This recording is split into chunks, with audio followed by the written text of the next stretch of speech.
You're watching the YouTuber of the year, according to the Perp Show. Black Panther issue number 2 came out. Is this your king? Him? The Black Panther. Who's supposed to lead you to the future? Him? This guy. His comic book came out. I got the variant cover with the Scott Young. He's killing it, Scotty Young. Look at him go. That's how you do it right there. Cute little things.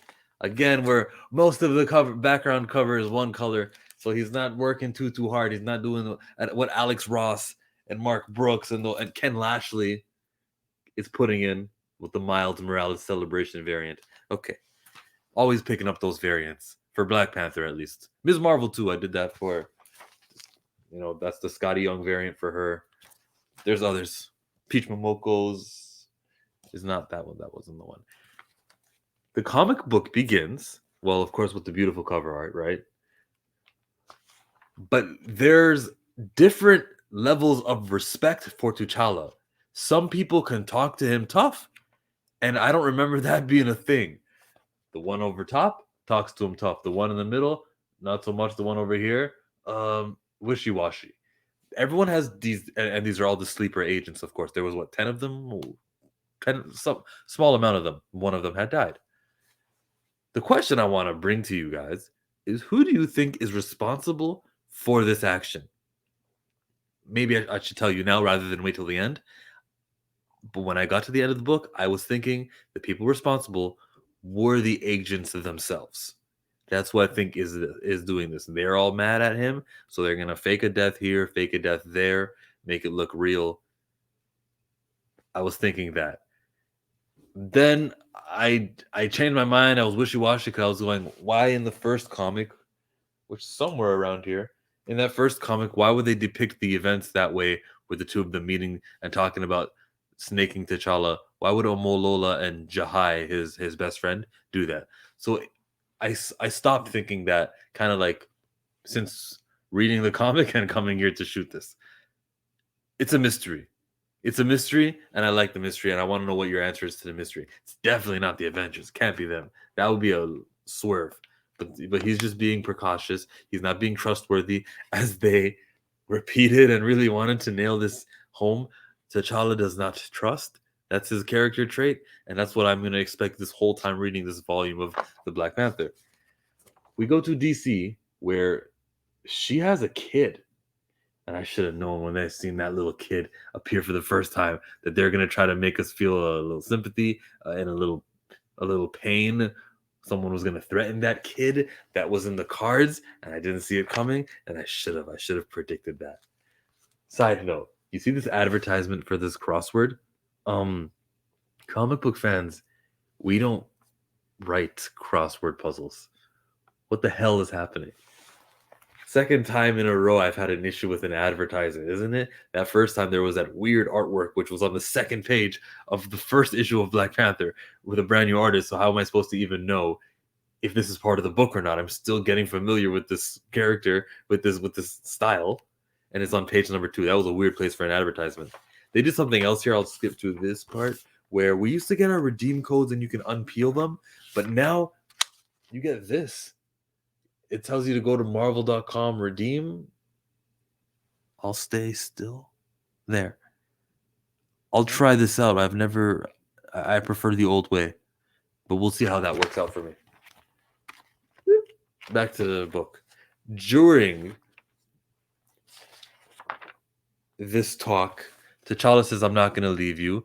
And he kind of gives a vibranium droid. Is that what they're called? Next, we go to Shuri, Itachi Uchiha, who can just turn to birds, calm it down. I didn't like what she said, and she's like, go do work. That was her command that she kind of gave. That's a very Tony Stark conversation with Jarvis type talk. Go do work. I feel like you got to be given a specific instruction for what you want. You talk to computers like a computer. Don't tell me, oh, but the Wakanda technology, they can read the inflection in your voice and they know what you mean. I prefer just, play. Even go, but to say go do work, what does do work mean? It works at a lot of things. It's efficient in 5,000 primary functions, or whatever the hell C-3PO said when he was at Jabba's palace. I just feel like that's not right, in my opinion. This logo that kept appearing here, reminded me of in the Ironheart comic book. There was those midnight Fire was one of them, but there were all these 10. There was 10 rings, and they all had that on their mask. That's what I'm thinking now. Is this related to what Riri Williams went through in her comic book? But does John Ridley even read that stuff? The author of this comic is a movie guy. For him to come in here and read things that happen in Marvel would be a surprise. The editor in here was Will Moss, and Will Moss editor was, while he edited Black Panther and he edited the Agents of Wakanda series, Alana Smith was the editor for that. So for this to be the Ironheart villains, it would have to mean continuity, an integrated Marvel comics universe, and the last like 5 years of reading comics have showed me we're lucky to get that and not to expect that. It's a different editor. So it's a theory out there, and I'd be really pleased if that theory comes to fruition. Or I mean, whoever these villains are, there's a good chance I'll be pleased anyways. But if that is it, and these masks of those people who were in Wakanda, they were at the wellspring fountain, the fountain of the wellspring of power. That's what it was called in Wakanda. If you read those last 4 issues of Ironheart, and you can read the Doctor Strange issue too. Yes, this is something that is relevant. So it's possible that is the thing. Another aspect of this scene with Shuri is she's the movie version, not the gangster version, not the fighter version. She's too wishy-washy. So thanks to some plot convenience, she saw that the piece that had fell out of the mask was right there. Apparently the police didn't pick up on it. Chilean police, you guys got to step it up, man. But she does the forensics. She's gonna show up at the house at the DC. You know what else happens at DC? This. She picks up that knife, and I realize, oh, should have saw it coming. She gets in a little fight. She's a little chunky for an age. You're supposed to be a sleeper agent. You're supposed to blend in, but then again, your physical health is kind of important. So we'll see what how good she can go, how long she can fight. Is it staged or not? But she loses the fight to this guy. She says, "No, you're about to kill my family." And next page. This is why we read comic books. It's called anticipation. We can control the amount of suspense based on how long we want to take to flip this page. And I yearn for these moments when I read these comics, and I would recommend this to you guys too. When you read this comic or any comic and they have one of these, what just happened? Because I see a sound effect that says, "Woof." Stop. Guess. Who could it be? Well, we saw Shuri in the comic. She was in Chile just a few pages earlier. But then again, T'Challa did leave her behind. It's got to be T'Challa, right? You know what? I want it to be T'Challa because I want my superheroes to come in at the nick of time and do the right thing. T'Challa it is. And it was. And I was pleased to find out him and Omo Lola. It was the two of them saving our DC sleeper. And, mystery solved. I got it. And he wanted to take him alive. I was wondering why this guy did not retreat. What? This is illogical. This is an Avenger superhero. You do not have the means to take him out. He considered himself a we, and it's they, and it's plural, and they live to die, and he kills himself. Okay. I'm not mad at T'Challa, who really kills himself. He probably thought of it as an option of, it's possible that this guy might kill himself, but who really expects that? I'm not mad at T'Challa for losing this battle and having the guy win by killing himself. Did he fake his death? I don't know. I don't think so. We never really saw the face of this person, but it's possible he fakes his death also. And we'll see later on when, by the way, he gets a stab on T'Challa. He gets to cut him up. I was really mad when that happened. Really mad. For it to cut his suit, doesn't that mean that the blade is made out of vibranium too? They could also invent a metal, but it looks like he's got Wakandan tech. Are these people Wakandans? That's what makes me think that it was possibly, because there's 10 of them.